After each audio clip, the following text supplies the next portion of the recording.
Today we are doing all 27 of my new stories, which are about characters made by me. So yeah,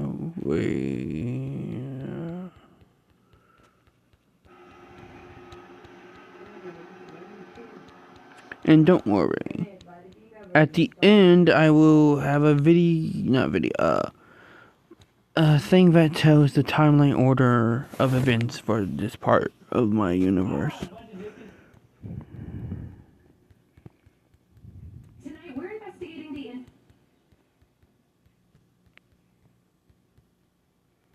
Today's adventure begins right here in the central part of Uganda, right here at the Ziwa Rhinoceros Sanctuary, where I'm going to get you guys up close and personal with some of Uganda's biggest and most endangered wildlife. But our adventure doesn't stop there, because it's not just Africa's giant animals I'm after on this safari. It's the giant and possibly... Starting off with Robin Hood number 0 and Robin Hood number 1. Robin Hood. Evergreen City never truly slept.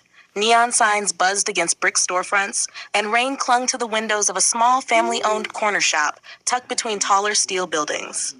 Inside, a mother clutched her son behind the counter while 3 masked robbers swept merchandise into duffel bags. The bell above the door jingled softly. One of the robbers turned. "We're closed, pal." Thunk. An arrow pinned his sleeve to the wall. The lights flickered as a smoke arrow burst near the entrance, filling the shop with a rolling green haze. From within, it stepped a figure in a hood, light green mask shadowing his eyes, dark green armor fitted clean and sharp. Dark brown leather straps crossed his chest and belt, securing gear with practical precision. A dark brown quiver rested over his shoulder. Mounted along his forearm was a modified compact crossbow mechanism, sleek and custom built. "Evening, gentlemen," he said casually.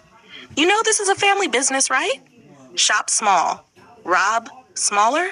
Another robber charged. Twip. A net arrow fired, tangling the man mid-stride and dropping him hard to the tile floor. The third pulled a gun. Robin Hood tilted his head. "Ah, you brought the loud option." A punching glove arrow snapped from his bowstring and slammed into the gunman's face with a spring-loaded wham, knocking him backward into a shelf of canned goods. The first robber tried to free himself from the wall. A standard arrow split the strap of his duffel bag, spilling stolen cash and merchandise across the floor. Within seconds, all 3 were groaning, restrained, and very much finished. Robin Hood turned to the trembling shop owner and gave a small bow. "You might want to consider better locks, or a no idiots allowed sign. Those work wonders." The child peeked out, wide-eyed. "Are you really Robin Hood?" He winked beneath the mask. "Depends. You got any rich mobsters hiding in here?" That had been his first big move months ago, stealing a fortune in dirty cash from a major crime boss and anonymously funneling it into charities across Evergreen City. Shelters expanded, school lunch debts vanished, clinics reopened. That's when the name stuck. Robin Hood, master archer, trick shot specialist, vigilante.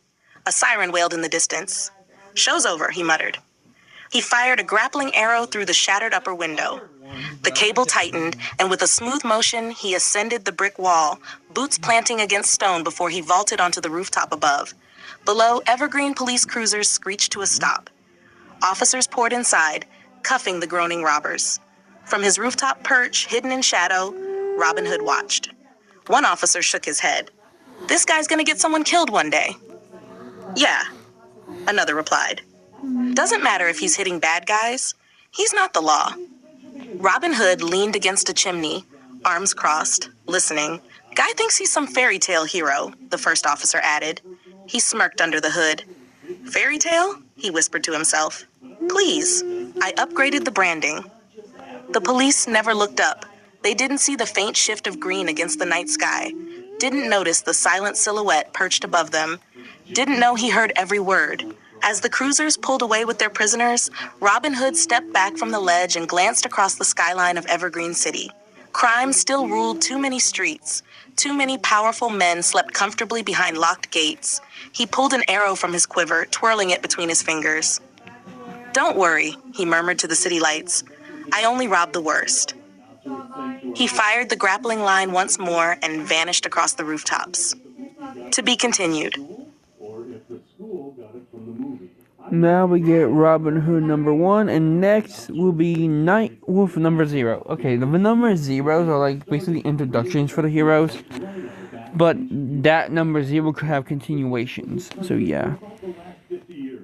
So as we're hiking through Evergreen City had always been a place of sharp contrasts. Glass towers casting shadows over aging brick neighborhoods, wealth rising high while desperation settled low. Long before the city ever whispered the name Robin Hood, it knew a boy named Silas Woodrow. Silas grew up above a struggling community bookstore on the south side. His mother ran it with quiet pride, keeping it alive even as corporate chains swallowed smaller shops whole. His father had once been a competitive archer, never famous, but disciplined, focused. From him, Silas learned how to hold a bow before he learned how to ride a bike. He learned patience before power, control before release. But Evergreen City was not kind to patience. When Silas was 16, a powerful crime syndicate began squeezing small businesses for protection money. The bookstore refused. One night, masked men trashed the store, made an example of it. His father tried to intervene. Silas would never forget the sound of that gunshot. The men were arrested weeks later, but they were back on the streets within months. Evidence mishandled, witnesses recanted, money moved in the right places. That was the night Silas learned the system bent for those who could afford it. He trained harder after that. Not just archery. His father's old recurve bow eventually gave way to compound bows, crossbows, mechanics, engineering. He started designing things, modifying things, improving things. But anger without discipline is chaos, and Silas knew that. That's when Master Kenji Takahara entered his life. Kenji Takahara was an immigrant martial arts instructor who ran a small dojo tucked between a laundromat and a hardware store. He had once been something more. Rumors whispered about military special operations, about private security contracts overseas, but he never confirmed them. He saw something in Silas the first day the young man walked in, focus sharpened by grief. "You are aiming at the world," Kenji told him during their first sparring session, easily disarming him. "But you have not yet decided what you are aiming for." Silas trained under Kenji for years. Martial arts, stealth, discipline, balance. Kenji forced him to confront his anger, to refine it rather than let it rot him from the inside. Archery became meditation. Movement became silence. Strategy became second nature. "You do not fight because you hate," Kenji would say. "You fight because someone must stand between harm and the helpless." Silas carried those words with him long after Kenji eventually closed the dojo and disappeared quietly from the city.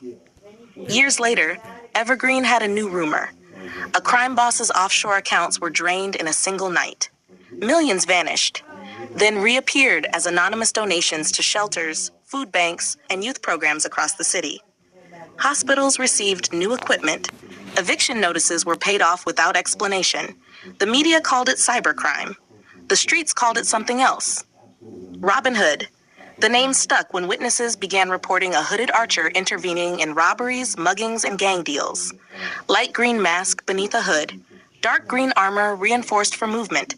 Dark brown leather straps crossing his chest and belt. A quiver at his back filled with arrows that did more than pierce. Net arrows that tangled. Smoke arrows that blinded. Blunt force glove arrows that knocked a man cold without killing him. And mounted along his forearm, a compact modified crossbow for rapid fire in tight spaces. He didn't kill. He disabled. He humiliated. He outsmarted. And he joked. In the present, sirens echoed through Evergreen's financial district as a bank alarm screamed into the afternoon air. Inside the marble lobby, masked robbers barked orders at civilians, while one nervously stuffed cash into a duffel bag. A security guard lay disarmed near the entrance. "Everybody down! Phones on the ground!" one robber shouted. The glass ceiling above shattered with a sharp crack. An arrow zipped downward, pinning the duffel bag to the floor and tearing it open in a spray of loose bills. All four robbers froze. A second arrow burst into a cloud of thick green smoke. From the haze, a voice called out, "Gentlemen, I admire the teamwork, really. But have you considered a less felonious career path? Retail, maybe?" A robber fired wildly into the smoke. Silas moved before the sound finished echoing. A net arrow launched from his bow, tangling the shooter and slamming him against a pillar. He pivoted, forearm crossbow snapping twice. 2 blunt impact rounds striking wrists and forcing dropped weapons. One robber charged with a knife. Silas sidestepped smoothly, hooking the attacker's ankle and sending him sliding across polished marble. A punching glove arrow fired point blank, knocking the last standing robber flat onto his back. The smoke thinned. Robin Hood stood in the center of the lobby, adjusting his hood. "Okay," he said lightly, glancing around at stunned civilians. "Who here had bank robbery on their afternoon bingo card?" A nervous laugh broke the tension. Police sirens grew louder outside. Silas quickly zip-tied the robbers with reinforced restraints from his belt, then walked toward the shattered window. He fired a grappling arrow upward, cable catching the roof's edge. Before ascending, he turned back toward the lobby. "Next time," he called to the unconscious criminals, "try investing. Less jail time." He ascended in a smooth motion just as Evergreen police stormed inside. From a rooftop across the street, Silas crouched low, watching officers take the robbers into custody. News crews began to gather. Some officers looked impressed, others looked irritated. One detective gestured upward angrily. "He's escalating," the man muttered. "One mistake and civilians get hurt." Silas sighed softly beneath his mask. "They're not wrong," he murmured to himself, "but neither am I." He stood, city wind catching his hood. Master Kenji's voice echoed in memory, "Stand between harm and the helpless." Below, the city bustled again, unaware of the silent guardian already planning his next move. Silas Woodrow adjusted an arrow in his quiver and stepped backward into the skyline of Evergreen City, vanishing among steel and shadow. The legend of Robin Hood had only just begun. So yeah, we get after Nightwolf number 0, we get Skyforge number 0, number 1, and number 1.2. Jackson City looked different at night. Not quieter, not safer, just darker. Rain rolled down the mirrored sides of skyscrapers and pooled in the cracks of worn pavement below. Neon signs flickered, sirens echoed in the distance, never quite close enough to matter. Crime didn't sleep in Jackson City, it hunted. Inside First Dominion Bank, 4 masked men moved quickly. One vaulted the counter, another waved a rifle at trembling customers. A third stuffed cash into a black duffel bag while the fourth kept watch near the entrance. 2 minutes, the leader barked. Then we're gone. The power suddenly cut out. The lobby dropped into darkness. What the? Emergency lights flickered on in dim red pulses. A low metallic clang echoed from somewhere above. Then came a sound that didn't belong in a bank. A low mechanical growl. The lookout spun toward the glass doors just as something dropped from the ceiling and landed silently between him and the exit. He was tall, broad-shouldered, wrapped in black segmented armor that absorbed the red glow of the emergency lights. Subtle green lines traced along the chest and gauntlets like veins of energy. The helmet was shaped like a wolf's head, angular jawline, sharp ear ridges, narrow glowing green lenses where eyes would be. Nightwolf had arrived. The lookout raised his gun. Nightwolf moved first.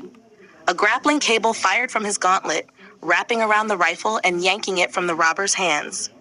In the same motion, Nightwolf pivoted and drove a reinforced boot into the man's chest, sending him crashing into the glass doors. "Okay," Nightwolf said evenly, voice filtered through his mask, low and controlled. "I'm going to assume this is a misunderstanding." The leader opened fire. Nightwolf dove behind a marble column as bullets chipped stone. He tapped the side of his helmet. The green lenses narrowed slightly as targeting data flickered across his HUD. "You know," he called out calmly, "most banks have loan programs, much less cardio involved." One robber rushed him from the side. Nightwolf fired a compact green-charged pulse from his wrist gauntlet. It struck the floor at the attacker's feet, detonating in a concussive shock that flipped the man onto his back. Another swung a shotgun. Nightwolf caught the barrel mid-swing, twisted, and delivered a sharp elbow to the man's throat. As the robber staggered, Nightwolf muttered, "That's why we stretch before committing felonies." The leader bolted toward the hostages, grabbing a woman and pressing a pistol to her head. "Back off!" Nightwolf went still. For a moment, the humor disappeared. His posture shifted, less playful, more predator. "Let her go," he said quietly. The robber's grip tightened. Nightwolf's gauntlet clicked softly. A razor-thin cable shot from his wrist, slicing across the room in a blink. It wrapped around the pistol, jerking it sideways just enough. Nightwolf lunged forward, disarmed the man, and slammed him into the floor with controlled precision. The entire fight had taken less than 30 seconds. Nightwolf stood in the center of the ruined lobby, breathing steady. Around him, 4 armed robbers groaned in varying states of regret. He crouched beside the last conscious one. "You picked the wrong city," he said softly. "Jackson has enough problems without you adding to the list." Sirens wailed outside. Nightwolf fired a grappling line into the upper wall, the cable anchoring instantly. Before ascending, he turned toward the civilians. "You're safe," he said simply.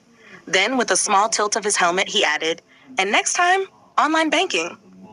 He shot upward just as police cruisers screeched to a halt outside. Officers flooded in, weapons raised, then slowed as they saw the restrained criminals. "Nightwolf," one officer muttered, shaking his head. Another crossed his arms. "Guy thinks he owns the rooftops." Above them, perched on a gargoyle overlooking the street, Nightwolf watched silently. He didn't smile, but there was a faint, amused exhale through the mask. He wasn't trying to own the rooftops. He was guarding them. Below, Jackson City flickered with life, crime crawling through its veins, shadows stretching long across its streets.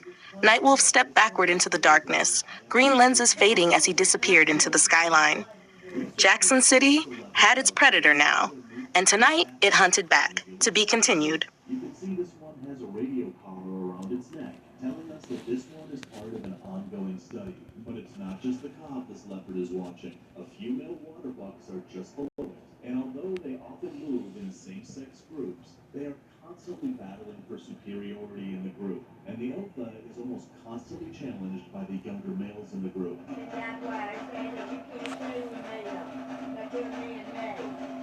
Skyforge Mar Zero. On the distant planet of Solarin, the sky was not blue. It burned gold.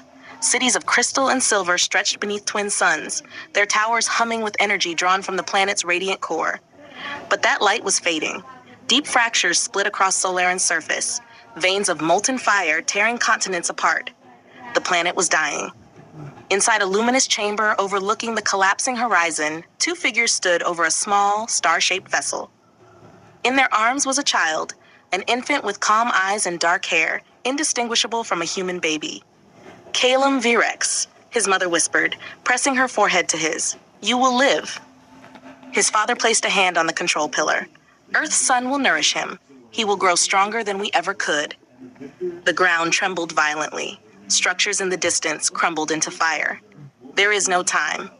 With one final embrace, they placed the child into the vessel. Symbols glowed along its inner walls. The chamber roof split open, revealing the chaos of Solarin's burning sky. The craft launched. Behind it, the planet erupted in a silent, blinding wave of destruction. The vessel streaked across space and entered Earth's atmosphere in a blaze of fire, crashing into a Kansas cornfield in a small rural area called Smallview. Jonathan and Martha Calloway were the only witnesses. They had been driving back from town when the sky lit up. By the time they reached the smoking crater, the flames had already died down, revealing a small metallic pod at its center. Inside was a baby. He looked human. Jonathan stared down at him, awestruck. Martha reached in without hesitation, lifting the child into her arms. "He's alone," she whispered. The couple never told a soul. They named him Ethan Calloway. Smallview, Kansas, raised Ethan under wide skies and endless fields. From the beginning, he was different. He lifted things no toddler should lift. He ran faster than any kid at school. Once when he fell from the barn roof at age 8, he didn't land. He hovered. Rumors started. Jonathan and Martha worked tirelessly to protect him, inventing excuses, redirecting attention, teaching Ethan control. "Your gifts aren't for showing off," Jonathan would say. "They're for something bigger." Ethan didn't understand what that meant. Not yet. Years passed. Ethan grew into a tall, broad-shouldered young man with a quiet charm and an easy smile. He carried Smallview's humility with him when he left for college in West Haven. That's where he met Caleb Mercer. Caleb was loud, creative, and always carried a camera. They became roommates their sophomore year, bonding over late-night study sessions and a shared fascination with journalism. "Stories matter," Caleb would say. "They shape the world." Ethan believed that. By graduation, he knew exactly what he wanted to be: a reporter. Now, living together in a modest apartment in West Haven, Ethan and Caleb worked at the Beacon Times, one of the city's most respected newspapers. Ethan was assigned as a junior reporter alongside Victoria Hale, sharp, ambitious, and endlessly confident. She had a playful way of teasing him during assignments. "You ever going to stop pretending you're just a farm boy, Ethan?" she'd ask with a smirk. "Ma'am," he'd reply, grinning, "I contain multitudes." Their chemistry was obvious, though neither pushed it past friendship. One morning, the editor called Ethan into his office. "You're covering this," he said, sliding a file across the desk. "Max Jackson is bringing Jackson Industries to West Haven. Multi-billion-dollar expansion. This is big." Max Jackson, the billionaire who had lost his parents to a mugging in an alley and his brother in a tragic car accident years later. A man who built an empire from grief. Ethan could hardly believe it. His first major feature. He called his parents immediately. "I finally got my big break," he told them, excitement spilling over. "You should come home," Martha said gently. "Just for the night." Back in Smallview, the fields felt smaller somehow. Ethan wandered out toward the old barn, the one near the place he had crashed as a baby. He hadn't visited the crater in years. Except it wasn't just a crater anymore. Buried within it was something metallic, larger than he remembered. The ship, only now it had grown. Drawn by instinct, Ethan approached. The surface shimmered, responding to his presence. Symbols lit up along its hull. He reached out. A section opened. Without thinking, he pressed a glowing panel inside. The ground shook. The crater walls rose, metallic structures unfolding upward in a circular formation around him. Light enveloped the space, isolating him from the world. A projection flickered to life. Two figures appeared, alien, radiant, speaking in a language he did not understand, but he felt it. They were his parents. Images flashed. Solaran's golden skies, its destruction, their final moments sending him away. He couldn't translate their words, but he understood their sacrifice. They had saved him. The light dimmed. The structures folded back into the earth, sealing once more beneath soil and grass. Ethan stood alone under the Kansas sky. Jonathan and Martha were waiting when he returned to the house. "We always knew this day would come," Jonathan said quietly. "You're our son," Martha added. "Nothing changes that." Ethan's mind raced. With these powers, I could help people. I could really help. I could be a hero, Martha finished softly. She walked to a cedar chest and opened it. Inside was a folded suit, deep blue with silver accents and a stylized crest across the chest, resembling a rising star forged in flame. "I made it years ago," she said, hoping one day it would fit. It did, perfectly. Back in West Haven days later, sirens blared outside First Commonwealth Bank. Armed robbers stormed the building. Ethan ducked into an alley. Moments later, a streak of blue and silver shot into the sky. He didn't just fly. He launched, breaking the sound barrier in a crack of thunder. He hadn't realized he could move that fast. Not true super speed, but fast enough. Faster than a bullet.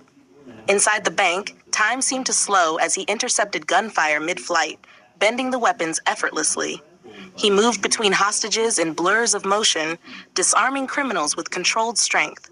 One robber tried to flee through the ceiling access. Skyforge caught him mid-air. "Yes," he muttered to himself, hovering. Definitely faster than a bullet. Police arrived minutes later to find the suspects neatly restrained. Skyforge was already gone. He landed in an alley near the Beacon Times, changing quickly back into dress shirt and tie before rushing inside. Victoria raised an eyebrow as he slid into the press van beside her and Caleb. "You look winded," she teased. "Stares," he replied smoothly. "Very aggressive stares." Caleb laughed. "You're going to miss the biggest corporate story of the year if you don't keep up, farm boy."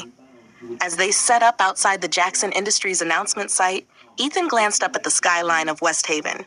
Somewhere out there, danger waited, and now so did he. The age of Skyforge had begun. That is the first Nile crocodile that I've seen before, and to actually see it right here along the Nile River, that is absolutely incredible. And he's just sunning himself right over there, and that guy is a huge crocodile. He's probably over 12 feet long, but if you look at his jaw right there, you can see one of his bottom teeth protruding out. Skyforge number 1, West Haven was still getting used to the idea of a man who could fly. The headlines had called him a guardian, a mystery, a miracle. Social media had named him before he named himself. But Ethan Calloway, standing in a crowded crosswalk with a coffee in hand, still felt like a farm kid trying to catch up to his own shadow. That's when the screaming started. A shadow swallowed half of downtown. People looked up. A massive steel foot slammed into the street, cracking asphalt like glass. A giant robot, 3 stories tall, plated in polished metal with exaggerated, almost theatrical features, marched between buildings.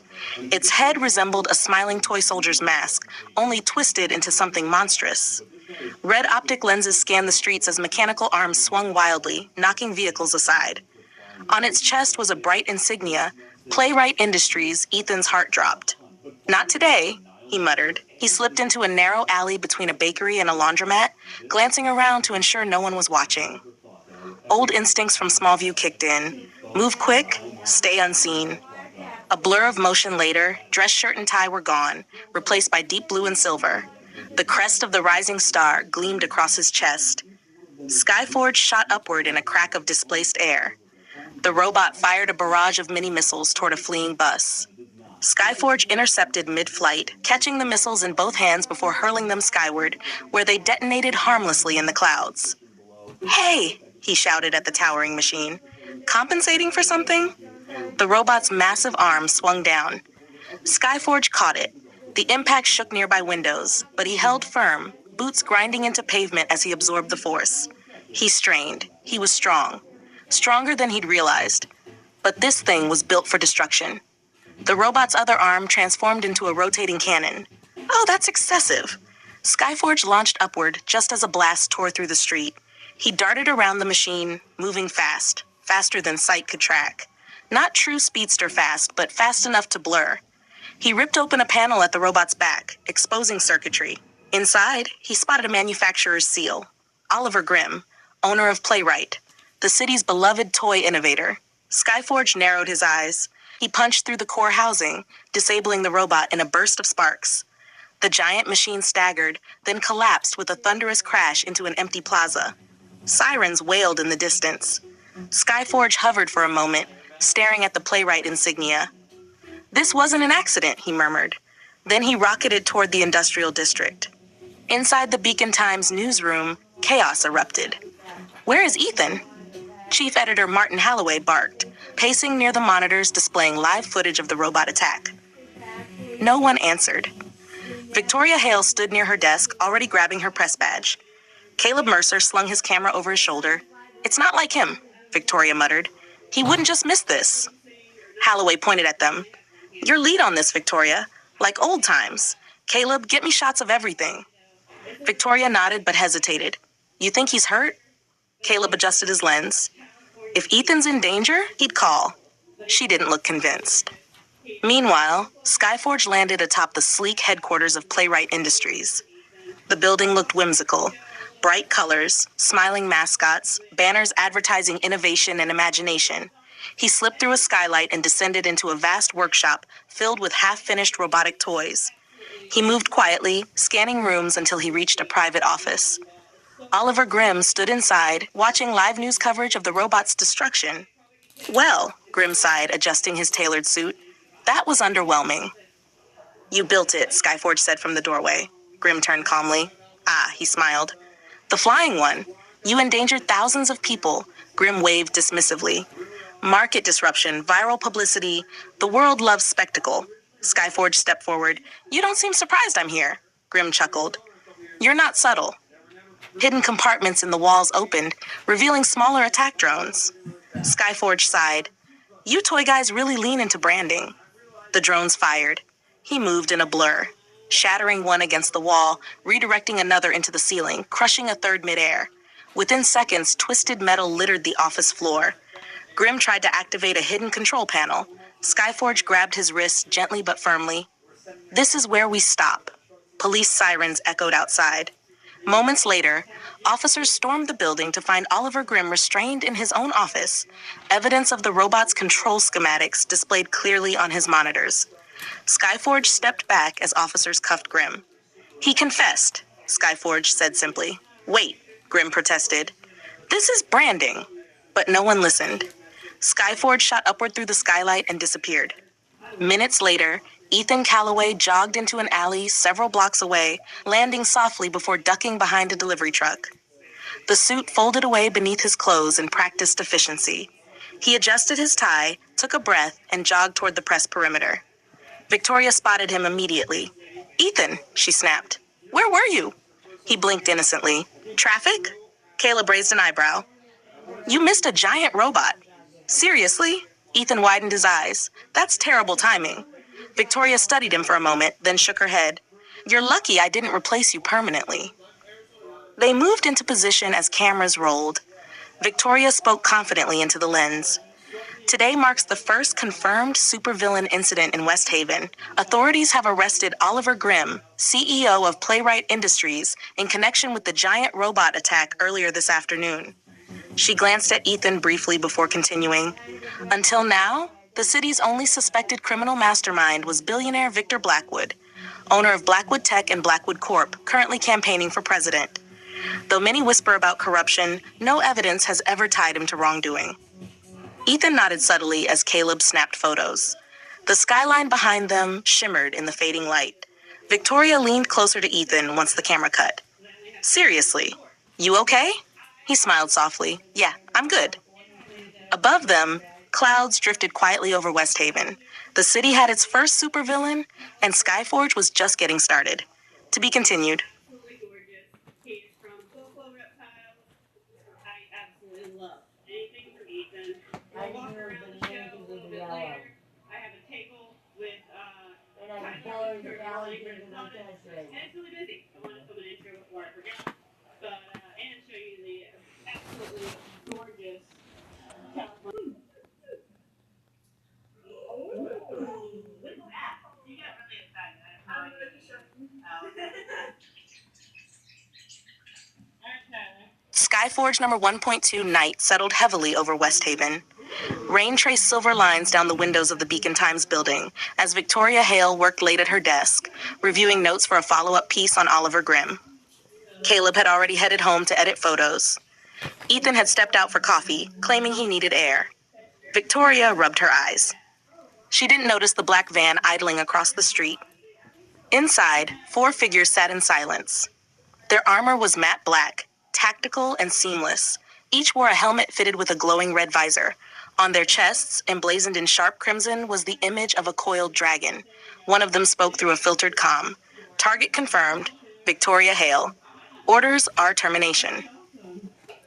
Across the city, Ethan was halfway down the block when something made him stop. A sound, not loud, not obvious, but wrong. His hearing sharpened instinctively. Footsteps too synchronized, heartbeats too steady, the faint mechanical whine of suppressed weapons being primed. He turned slowly toward the Beacon Times building. 4 heartbeats. Moving fast. "Not her," he whispered. He darted into a side alley and disappeared into shadow. Moments later, Skyforge erupted upward into the sky. The newsroom doors burst open. The mercenaries moved like professionals, precise, efficient. Staff screamed and scattered as the men in black advanced toward Victoria's desk. She froze, eyes wide. "Victoria Hale," one of them said coldly, raising a silenced rifle. The windows exploded inward. A streak of blue and silver slammed into the lead mercenary, sending him crashing through a cubicle wall. Skyforge hovered between Victoria and the attackers, eyes blazing. "Okay," he said evenly. "This feels excessive." The remaining mercenaries reacted instantly, splitting formation with military discipline. 2 opened fire. Skyforge moved. He blurred forward, not quite super speed, but fast enough that bullets seemed to lag behind him. He deflected gunfire with reinforced gauntlets and ripped a rifle from one attacker's hands before snapping it clean in half. Another mercenary lunged with a high-voltage blade. Skyforge caught the attacker's wrist mid-strike, twisted, and flipped him into a desk. Sparks crackled harmlessly against Skyforge's suit. The 4th mercenary activated a wrist launcher. A micro-missile shot toward Victoria. Skyforge's eyes widened. He vanished in a sonic crack. The missile detonated midair as he intercepted it, the blast dispersing against his chest in a flare of heat and smoke. He skidded back slightly but remained standing. "Rude," he muttered. The leader regained his footing, visor glowing brighter. "Dragon unit does not fail." "Dragon unit?" Skyforge tilted his head. "You guys workshop that name?" The mercenaries charged together. This time, Skyforge didn't hold back. He launched upward, grabbing one attacker by the chest armor and hurling him into the ceiling. He landed hard beside another, striking pressure points with precise force before sweeping the man's legs out. The last tried to retreat, activating a cloaking shimmer. Skyforge listened. Heartbeat. Breathing. He pivoted and drove a punch straight into empty air. The cloaked mercenary reappeared as he hit the floor. Within seconds, all four lay restrained in twisted office furniture. Police sirens wailed below. Skyforge turned toward Victoria. She stood frozen, staring at him, not as a reporter, but as someone who had nearly died. "You okay?" he asked, softer now. She swallowed. Yeah, thanks to you." His gaze shifted briefly to the red dragon insignias on the mercenary's armor. Professional, funded, coordinated. This wasn't random. "Do you know who would want you dead?" he asked. Victoria shook her head slowly. "I write stories. I don't make enemies like this." Skyforge's jaw tightened beneath the mask. Someone powerful did. Someone who could afford elite mercenaries. The police burst in moments later, weapons raised. Skyforge stepped back toward the shattered window. "Hey," Victoria called out impulsively. "Wait." He paused mid-hover. "Be careful," she said quietly. A small smile touched his expression. "Always am." He shot into the sky just as officers flooded the newsroom. From above, he watched as the mercenaries were taken into custody. One officer pulled at a dragon emblem. "No markings in any database," the officer muttered. Skyforge hovered in the clouds, fists clenched. Victoria Hale had been targeted. This was bigger than rogue toy makers, bigger than publicity stunts. Somewhere in West Haven, someone with real power had made a move. And Skyforge had just stepped into the game. To be continued? Easy, letting her do the movement. The more intelligent snakes, the calmer you are. Now we go on to my other heroes. Waterman, The Mist, Green Torch, Warrior, and Velocity and Changeling.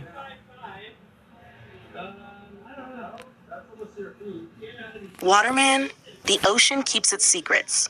Off the coast of Coastal City, where the Atlantic crashes against steel piers and glass high-rises, there was once a man named Daniel Rivers. Dr. Daniel Rivers was an aquatic physicist, brilliant, obsessive, and hopelessly devoted to the sea. He believed water held memory, energy, untapped potential that humanity had barely begun to understand. His research focused on molecular cohesion under extreme pressure, how water behaved in the crushing depths where sunlight never reached. Funding was scarce. Skepticism was constant, until a private investor stepped in. They built him a deep-sea research rig miles offshore. No oversight, no restrictions, just results. Daniel should have known better. The experiment was meant to test a new energy catalyst, something that could theoretically allow water molecules to bond and retain structural integrity beyond natural limits. A clean energy breakthrough. Instead, the containment chamber fractured. There was light, pressure, soundless force collapsing inward. The platform was found abandoned the next morning. No bodies, just water. Weeks later, Coastal City's shoreline became the center of strange reports. A smuggler vessel capsized in calm waters. A human trafficking ring vanished during a storm that meteorologists insisted should not have existed. Security footage from the docks showed something impossible, a humanoid shape rising from the harbor itself. The media named it within days, Waterman. Some called him a myth. Others called him a warning. But the criminals along the coast learned quickly. The ocean was watching. Tonight, fog rolled thick across Pier 17. A lone figure stood near a warehouse loading bay, dressed in matte black tactical armor. A red visor glowed faintly beneath the mist. On his chest, emblazoned in crimson, coiled the symbol of a dragon. He checked his weapon and spoke into a comm unit. Shipment secure. Extraction in 5. Behind him, crates marked for overseas transport rattled softly. The water at the edge of the pier rippled. The thug paused. There was no wind. The harbor began to move unnaturally, currents twisting against themselves. The surface rose slowly, forming a spiraling column beside the dock. The thug stepped back. "What the?" The column crashed down onto the pier, but instead of splashing outward, it held shape. It stood up. A humanoid form sculpted from churning seawater solidified before him. Broad shoulders, defined arms, no visible face, just shifting currents where features should be. Within the translucent body, faint bioluminescent currents pulse like veins of blue light. Waterman. The thug opened fire. Bullets entered the watery torso and vanished, slowed instantly before dropping harmlessly to the pier. Waterman tilted his head slightly, as if unimpressed. The thug switched to an electrified blade, charging forward. Waterman moved like a wave, his arm extended unnaturally, transforming into a high-pressure stream that struck the attacker square in the chest, launching him across the dock. Before the thug could rise, tendrils of seawater lashed out, wrapping around his limbs and tightening like restraints forged from the ocean itself. The red dragon insignia flickered under the pier lights as the thug struggled. Waterman stepped closer, his body flowing rather than walking. When he spoke, his voice was layered, like distant echoes beneath the surface. "You poison the waters," the voice resonated. "You traffic through my domain." The thug's visor cracked under pressure as water constricted around his helmet.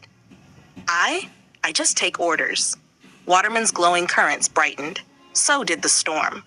With a sharp motion, he slammed the thug into a stack of crates, knocking him unconscious without breaking bone. The water restraints held him firmly in place. Sirens wailed in the distance. Police had been anonymously tipped. Waterman turned toward the ocean. For a moment, his form destabilized, memories flickering within the currents. A laboratory, a fracture, the crushing weight of the abyss. Daniel Rivers still existed somewhere inside the tide, but he was no longer flesh. He stepped off the pier. Instead of falling, he dissolved, his body collapsing into a surge of seawater that flowed seamlessly back into the harbor. When officers arrived minutes later, they found the restrained thug, the dragon emblem clear against his chest, and the crates intact. One officer stared at the water uneasily. "You think he's real?" his partner asked. The ocean answered with a low, steady wave against the dock. Coastal City had its myth, and the tide had turned. To be continued. I can hardly open the door. It's just out here though. It's just so good out here. Oh my god. This is wild. Florida for you.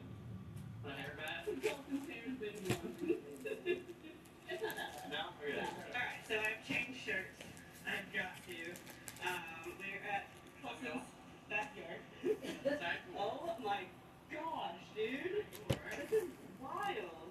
This is awesome. No, you're fine. Please eat. I'm gonna throw this power head off so you guys can see a little better. Yeah. Oh my god. More Anyway. More shadow. Of course. Duh. And I don't know if you can see it. Oh, he's right there. Yeah. She.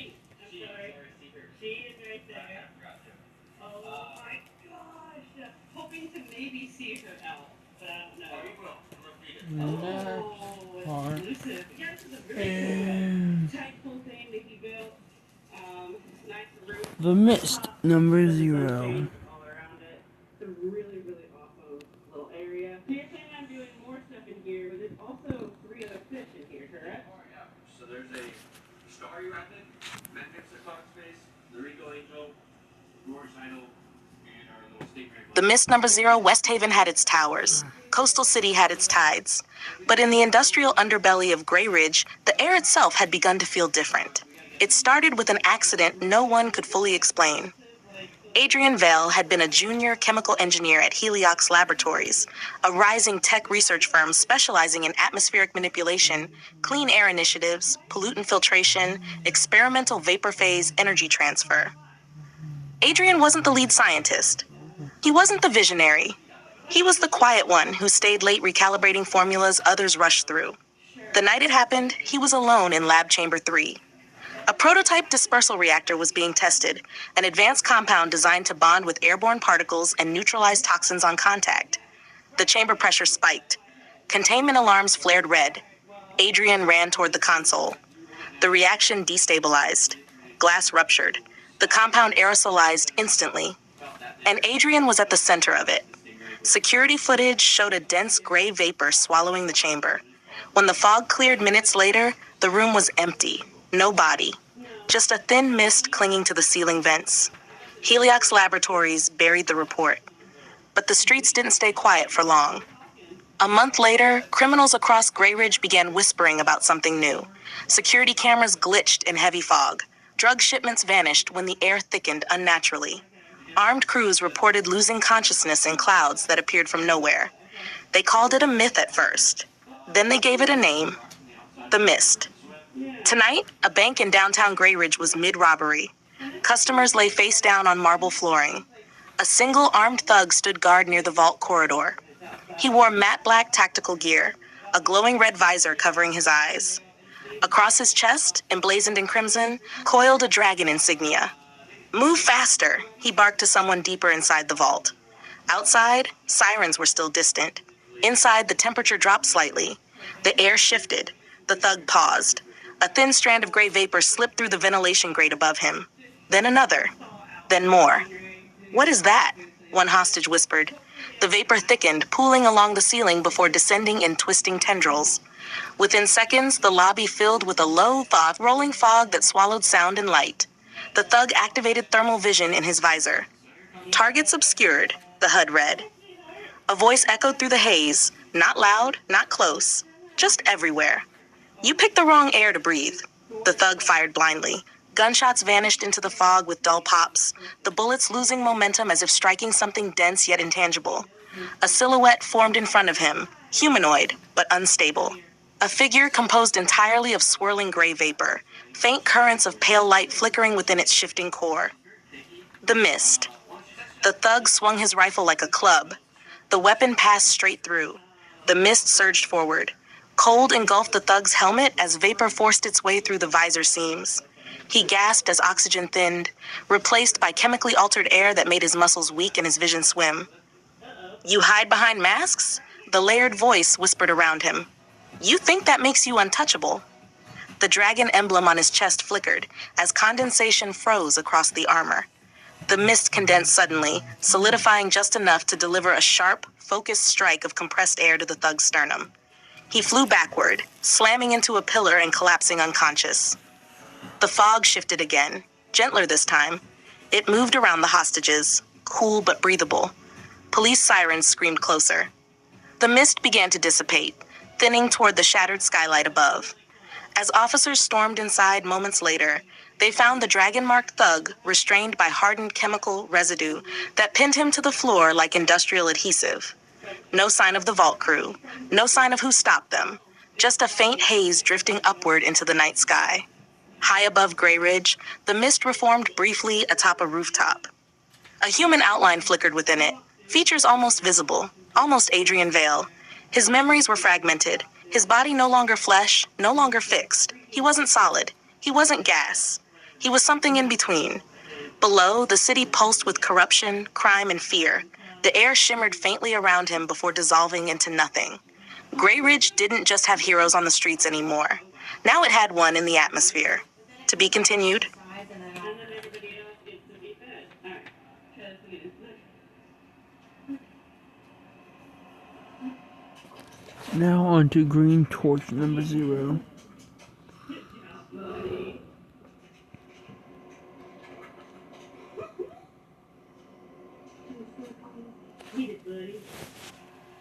Green Torchum 0. In the silent reaches between galaxies where stars are born and collapse in the same breath, beings older than most civilizations drift and observe. They are known across countless systems as the onlookers. They do not rule. They do not interfere. They watch. One of them hovered near a dying sun, its form vast and luminous, voice echoing not through air, but through thought. Of all forces in the cosmos, it intoned, there is one that shapes destiny more than gravity, more than time. Willpower. The will to rise when broken, to stand when afraid, to choose courage over surrender. A ring does not create will, it finds it. Far below, on a small blue world called Earth, that truth was about to be tested. Hal Ashford had always chased the sky. As a decorated test pilot for Ferris Aeronautics, Hal lived for the roar of engines and the razor's edge between brilliance and disaster. He had ice in his veins and a grin that refused to fade, even at 30,000 feet. "Control, this is Ashford," he said calmly as his experimental jet cut through the upper atmosphere. "She handles like a dream." "Don't push her, Hal," the voice crackled back. "When have I ever pushed anything?" he replied with a smirk. Minutes later, the test concluded flawlessly. Hal guided the jet down onto a remote desert runway as the sun dipped below the horizon. That's when the sky turned green. A streak of emerald light tore across the clouds and slammed into the desert miles from the airstrip. Hal didn't hesitate. He commandeered a rover and raced toward the crash site, sand whipping against the windshield. At the center of a smoking crater lay something impossible, a sleek alien craft humming faintly with green energy. The hatch was open. Inside, slumped against fractured controls, was a being unlike anything Hal had ever seen. Tall, armored in metallic green plating, skin faintly luminescent. Its breathing was shallow. It looked at him, and somehow Hal understood. The alien raised its trembling hand. On its finger gleamed a glowing green ring. The being spoke, not in English, but directly into Hal's mind. "You have been chosen." The ring suddenly flared brighter. It shot from the alien's finger in a streak of emerald light and hovered before Hal. "What?" The ring slammed onto his hand. Power exploded through him. Images flooded his mind. Stars, battles, protectors wielding green light across galaxies. Constructs formed from pure will. A corps of warriors guided by the onlookers. The alien exhaled one final breath. Its body dimmed. Hal fell to his knees as the ring's glow stabilized. A calm voice resonated within him. "Hal Ashford of Earth, you possess great willpower. Welcome, Green Torch." A week later, Hal was still trying to understand what that meant. He had learned quickly that the ring responded to thought, no, to determination. The stronger his focus, the more powerful the constructs it created. Shields, beams, platforms, bindings, all forged from luminous green energy. But it wasn't effortless. Doubt weakened it. Fear fractured it. Tonight he tested himself in the real world. In downtown Coast City. No, tonight it was Harbor Point. The city lights blurred as Hal hovered above them. A mugging was in progress. A woman backed against a brick wall as a man in tactical black advanced on her. His helmet bore a glowing red visor. Across his chest was a red dragon insignia. "Wallet," the thug demanded. A green streak dropped from the sky. Hal landed between them, wearing civilian clothes, but glowing faintly from the ring on his hand. "Hey," Hal said casually, "pretty sure that's not yours." The thug scoffed and raised a handgun. Hal lifted his ring instinctively. A translucent green shield snapped into place. The bullet flattened harmlessly against it. The thug stumbled back. "What are you?" Hal grinned, adrenaline surging. "Working on the name." The ring pulsed brighter. He imagined restraints. Emerald chains burst from thin air, wrapping around the thug's arms and pinning him against the alley wall. The man struggled, but the harder he fought, the tighter the constructs held. Hal stepped forward, focusing harder. A massive glowing torch materialized above him, fire sculpted from green light, burning without heat. The alley reflected in its glow. "I think," Hal said, steady now, confidence solidifying, "I'll go with Green Torch." Police sirens echoed nearby. Hal released the construct slowly, ensuring the bindings remained intact. He turned to the shaken woman. "You okay?" She nodded, staring at the floating torch above him. Hal looked up at it too. He willed it smaller, refined, until it shrank into a sleek green insignia hovering briefly in the air before fading away. Not bad. As the police rounded the corner, Hal shot skyward in a brilliant streak of emerald light. High above the city, he hovered among the clouds. The ring glowed steadily. Far beyond Earth's atmosphere, one of the onlookers shifted slightly, observing. Another torch ignited. It whispered across the void. And in the darkness of space, the green light of willpower burned brighter. To be continued. And now we go to Warrior number 0.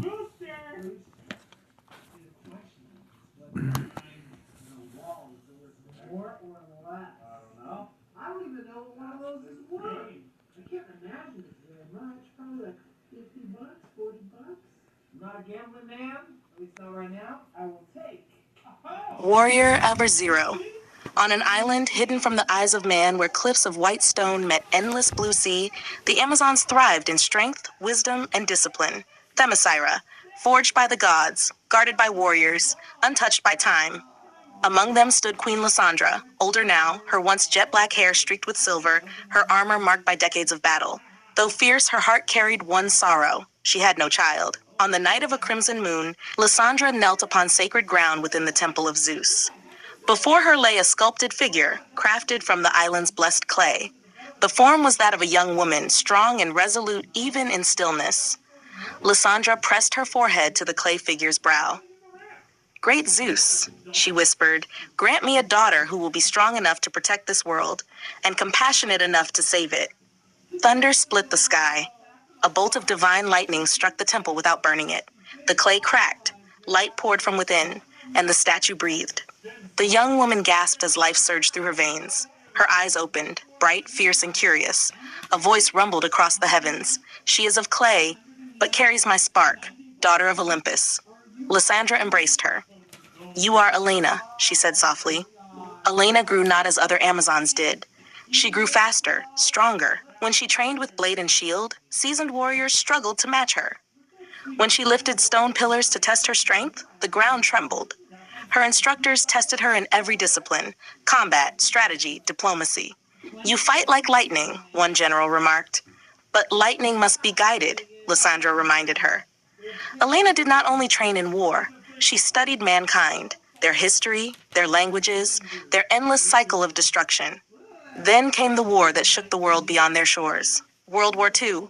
Smoke rose across continents. Tyranny marched beneath banners of hate. Elena stood upon the cliffs overlooking the sea, watching distant ships on the horizon. I cannot remain here, she told her mother. Lysandra's jaw tightened. Man's world is not ours. It is, Elena replied firmly. If innocents suffer, we do not stand idle. Silence hung between them. Finally, Lysandra placed a hand on her daughter's shoulder. Then go, she said, not as a conqueror, as a protector. Elena donned armor forged in Amazonian fire, bronze and crimson, shield etched with Olympian symbols, sword balanced to perfection. When she arrived in Europe, she entered a battlefield torn by explosions and gunfire. Nazi soldiers advanced through a village. Then she descended. Bullets ricocheted harmlessly from her bracers. She moved like a storm, shield crashing into rifles, blades severing weapons from hands. Tanks were overturned with divine strength. Soldiers fled at the sight of her. Was this us? One shouted. Rumors spread quickly. A woman in armor, a warrior born of thunder. They called her simply the Warrior. Decades passed. Wars ended. New conflicts rose. Elena did not age like mortals. She learned to adapt. In the modern world, she walked among humanity under a different name, Princess Elena Cross. Publicly, she was an ambassador for international humanitarian initiatives, wealthy, poised, philanthropic. Her lineage was traced to European nobility, a carefully constructed identity that allowed her influence without suspicion. But evil had not vanished. It had evolved. Tonight, in a sprawling industrial district of Gateway City, a shipment of stolen military-grade weapons was being transferred by a private mercenary group. They wore tactical black armor, red visors concealed their eyes, a red dragon insignia marked each chest. One mercenary laughed. Nobody's stopping this deal. Thunder rolled overhead. A figure landed in the center of their formation, armor gleaming, eyes unyielding. One mercenary lifted his rifle. Target acquired! They opened fire. Elena moved. Bullets sparked against her bracers as she deflected them with blinding precision. She hurled her shield, striking two men and ricocheting back into her grasp. One charged her with a blade. She caught his wrist mid-swing and lifted him effortlessly off the ground. You chose the wrong battlefield, she said calmly. She hurled him into a stack of crates. Another fired a rocket launcher. Elena leapt, higher than humanly possible. The rocket streaked beneath her as she descended like a falling star, slamming into the ground and cracking concrete. The shockwave knocked the mercenaries off their feet. Within minutes, they lay disarmed and bound with reinforced cables torn from their own transport vehicle. Police sirens wailed in the distance. Elena stood among the wreckage, breathing steady, eyes scanning for further threats. One groaning mercenary whispered fearfully, "It's her? The Warrior." She stepped back into shadow as authorities arrived. By the time officers secured the scene, she was gone. Hours later, at a high-rise balcony overlooking the city skyline, Princess Elena Cross sipped tea calmly as news reports covered the mysterious intervention. An unidentified vigilante stopped the transfer of illegal weapons tonight. Elena gazed at the moon. The world had changed, but her purpose had not. Far above, thunder murmured faintly in clear skies, and somewhere beyond mortal sight, Zeus watched his daughter still wage war, not for conquest, but for justice. To be continued. Like photography cases or some specialty type. And now we get to velocity. number 0, who's another Evergreen City hero. See, I told you. At any moment. And he is the first teenage hero. Well, technically, we talk about age, since Warrior would also kind of maybe be a teenager if we're talking about age and not look, depending on when this modern time period is. But anyways, That's like the same size as this one. You want another, now we have Velocity. you want another baby cake? Velocity Mazero, Evergreen City, was loud. Car horns, construction drills, sirens somewhere in the distance. And inside Evergreen Central High, Ethan Mercer was trying not to set anything else on fire. Okay, his lab partner muttered, backing up slightly. Maybe don't turn the voltage up that high. I'm just calibrating it, Ethan said quickly, adjusting the dial on the experimental kinetic energy converter he'd been building for the Regional Science Expo. If I can stabilize the output, it could power half the school. Or blow up half the school. Optimism. I like it. Ethan was what teachers called gifted, what other students called that weird science kid. He didn't mind. Science made sense. Equations behaved. Circuits followed rules. People didn't. He adjusted the final connection. The machine hummed. Lights flickered. Ethan grinned. See? Perfectly. The hum turned into a shriek. Energy arced violently across the chamber. Blue-white lightning burst from the core, striking Ethan square in the chest. Everything exploded in light. When Ethan woke up, he was lying on the hallway floor outside the lab. The machine was destroyed. Sprinklers were going off. Students were screaming. He blinked. Why does everything feel slow? A droplet of water fell from the sprinkler above him. He watched it descend, very slowly, too slowly. His eyes widened. He stood up, except he didn't just stand up. The world snapped. The hallway blurred into streaks of color, and suddenly, Ethan was at the far end of the corridor, staring at a trophy case. His heart pounded. What? He looked back. Everyone was still near the lab, but they were moving like statues. No, like they were underwater. He took one cautious step. The floor cracked beneath his shoe. In a blink, he was outside the school building, wind whipped around him, though nothing else had moved. He looked down at himself. I think I broke physics. It took days to understand. He wasn't slowing the world down. He was moving faster. Much faster. He learned the limits the hard way. Burned shoes, shredded clothes, near collisions with brick walls. His metabolism went insane. He was constantly hungry, constantly buzzing. But the power was real. He could run faster than sound, faster than sight. He wasn't sure how fast yet, but it was fast enough. So Ethan did what any slightly nerdy teenage science genius would do. He made a suit. Lightweight, aerodynamic fabric reinforced with flexible plating. Red and silver accents streaked across a dark base. Goggles with a polarized visor to protect his eyes from debris. Insulated boots designed to handle friction heat. He stared at himself in the mirror. Okay, he muttered, adjusting the collar. Not bad. He tapped the lightning-shaped emblem over his chest. Velocity. Yeah, that sounded right. That same night, trouble found him. Evergreen City's financial district was quiet after dark. Too quiet. A group of armed men kicked in the doors of a jewelry exchange downtown. They moved in coordinated formation. All black tactical suits, red visors, a red dragon insignia stamped across their chests. One of them smashed a display case with the butt of his rifle. 2 minutes, their leader barked. Velocity was halfway across the city when he heard the police scanner app on his phone crackle. Armed robbery in progress. He looked up from his apartment rooftop, grinned, and ran. The city became a tunnel of wind and light. Streetlights stretched into glowing lines, cars froze in place, rain droplets hung motionless in the air. In less than a second, he arrived. Inside the store, the dragon-marked mercenaries were still mid-motion. Velocity walked between them, studying the scene like it was a paused movie. Wow, he whispered. You guys really coordinated your outfits. That's adorable. He gently took the rifle from one man's frozen hands, moved behind another, tapped a third on the helmet, then he ran. In less than a heartbeat, he had disassembled every weapon, tied their bootlaces together, rotated all their visors backward, emptied their ammo, stacked them neatly in a pile. He returned to his original position, took a breath, and let time resume. The mercenaries blinked. Then all at once, they tripped, crashing into each other in a heap of confusion. What? Why can't I see? My gun. Where's my? Velocity appeared standing on the counter. Hey, quick question, he said cheerfully. Did you guys practice that fall, or was that natural talent? One lunged at him. Velocity vanished. The mercenary slammed face first into a glass case. Another swung wildly. Velocity reappeared behind him and flicked his helmet. Missed. In seconds, every one of them was unconscious, taken down with precise, rapid strikes too fast for the eye to follow. Police sirens wailed outside. Velocity stood in the center of the wrecked shop, hands on hips. Evergreen City, he said to himself, officially has a speedster. He zipped outside just before patrol cars arrived. Officers rushed in to find the mercenaries hogtied with their own tactical straps.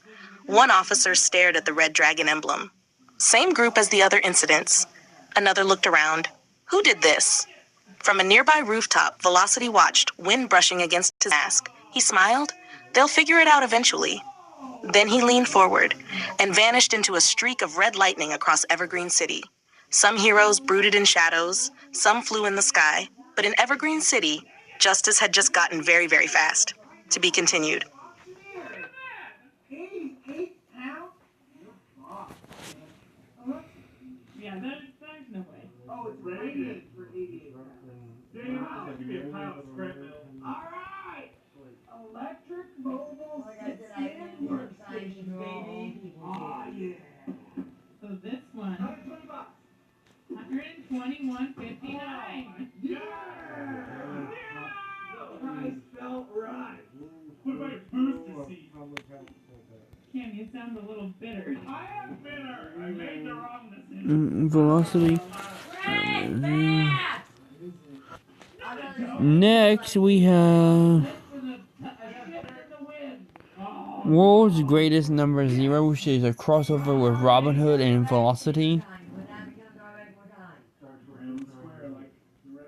This one's pretty mysterious. That one is There's very no real clues on this one. Wait, have I eaten it yet? None? Hash World's Greatest Number Zero. Evergreen City had a new problem. The Red Dragon symbol was everywhere. Banks, warehouses, shipping yards. Every time the police responded, they arrived to find mercenaries unconscious, weapons dismantled, and confusion written across every officer's face. Sometimes there were arrows embedded in walls. Sometimes there were scorch marks and straight lines across pavement. Sometimes both. Tonight, it was both. A convoy of black armored vans roared through downtown Evergreen, Red Dragon insignias glowing faintly under streetlights. Civilians scattered as masked mercenaries leaned from windows, firing at pursuing police cruisers. From a rooftop above, a hooded figure in dark green watched calmly.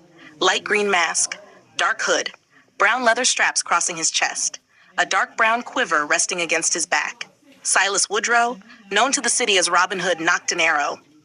All right, gentlemen, he muttered, time to redistribute some poor life choices. He fired. The arrow sailed downward and deployed midair, expanding into reinforced netting that dropped over the lead van's windshield. The driver swerved. Chaos erupted. Robin Hood fired again, this time a smoke arrow. It burst beside the second vehicle, filling the street with thick green haze. The van screeched to a halt. Mercenaries poured out, black armor, red visors, red dragons gazing on their chests. One looked up. Target on the roof. Gunfire erupted. Robin Hood rolled behind a ventilation unit, grinning. Oh, good, he called down. You noticed me. I hate being ignored. He popped up and fired a boxing glove arrow. It shot forward with mechanical force, smashing one mercenary off his feet. Another aimed. Before Robin could loose his next arrow, a red blur tore through the street. Weapons vanished from hands.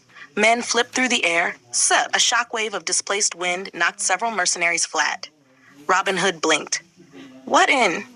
Velocity skidded to a stop in the middle of the street, red and silver suit gleaming under city lights. He looked up at the rooftop. You shoot first and ask questions later too? Velocity called out. Or is that just my thing? Robin Hood stood slowly. Who are you supposed to be? Discount Lightning Bolt? Velocity placed a hand over his chest dramatically. Velocity, you're welcome. Another mercenary fired at the speedster. Velocity zipped aside effortlessly. Robin Hood narrowed his eyes. Fast, huh? He fired 3 rapid arrows, each precisely aimed at where Velocity was about to be. Velocity dodged the first. The second grazed his shoulder. The third embedded in the pavement directly in front of him, forcing him to skid sideways. Velocity stopped abruptly. "Oh," he said, impressed. "You can track movement." Robin Hood leapt from the rooftop, landing gracefully on a streetlight before dropping to the ground. "Master Archer," he said calmly, "and you're interfering."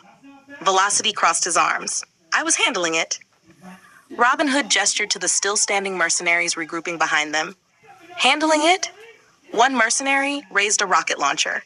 Velocity's eyes widened. Robin Hood fired instantly, an explosive arrow that detonated midair, destroying the rocket before it launched. Velocity looked at him. Robin Hood looked back. Another wave of mercenaries rushed them. Velocity cracked his neck. "Okay, temporary truce?" Robin Hood smirked beneath his hood. "Try to keep up." Velocity vanished. Robin Hood fired arrow after arrow with impossible precision. Net arrows binding legs, smoke arrows disorienting groups, shock arrows short-circuiting their tactical gear. Velocity became a living cyclone, disarming 5 men in a blink, ricocheting off walls to drop another, tying 2 together before they realized they'd collided. One mercenary tried to flee into an alley. Velocity blocked him. Robin Hood's arrow pinned the man's sleeve to a dumpster simultaneously. They both paused. Velocity looked at the arrow. Robin Hood looked at the perfectly timed interception. They spoke at the same time. "Not bad. Nice shot." Within minutes, the street was silent. Mercenaries groaned on the pavement, hogtied with their own restraints and pinned by arrows embedded around them like warning signs. Police sirens wailed in the distance. Velocity exhaled. "Okay," he said. "That was actually awesome." Robin Hood walked toward him, lowering his bow. "You're reckless. You're dramatic. You talk too much. You brood too much." They stared at each other. Then both glanced at the red dragon insignias scattered across the scene. Velocity tilted his head. "You've been seeing a lot of these guys too?" Robin Hood nodded slowly.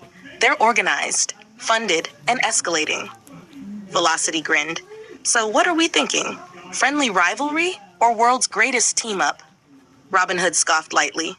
"World's greatest?" Velocity shrugged. "You shoot. I zoom. It's branding."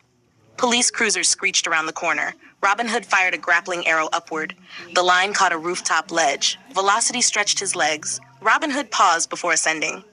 "This isn't a partnership." Velocity smirked. "Sure it isn't." Robin Hood launched upward. Velocity shot after him in a red streak. On the rooftop overlooking Evergreen City, the two stood side by side as officers below began securing the captured mercenaries. Neither hero noticed that from a distant skyscraper, a single red dragon emblem glowed behind tinted glass. Watching. Calculating. Robin Hood glanced sideways at the speedster. "Next time," he said quietly, "try not to get shot." Velocity grinned under his visor. "Next time, try not to miss." And with that, one vanished into shadow, the other into lightning. Evergreen City had just gained something new. Not just heroes, but something greater. To be continued? We were doing it with our team. That is really gross.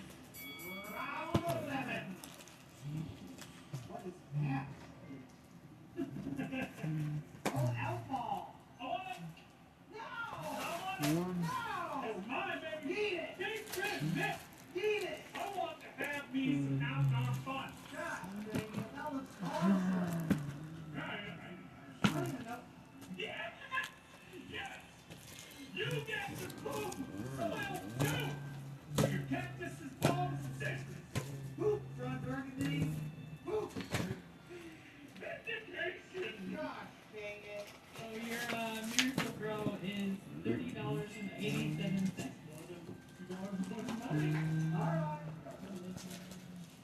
Oh, is it? No way! I think it is! Oh, it's freaking, I don't think the ball. Cornhole. Cornhole! Cornhole! Dude, I bet you. Great backyard. And then next. And that's the end for now. So yeah, bye.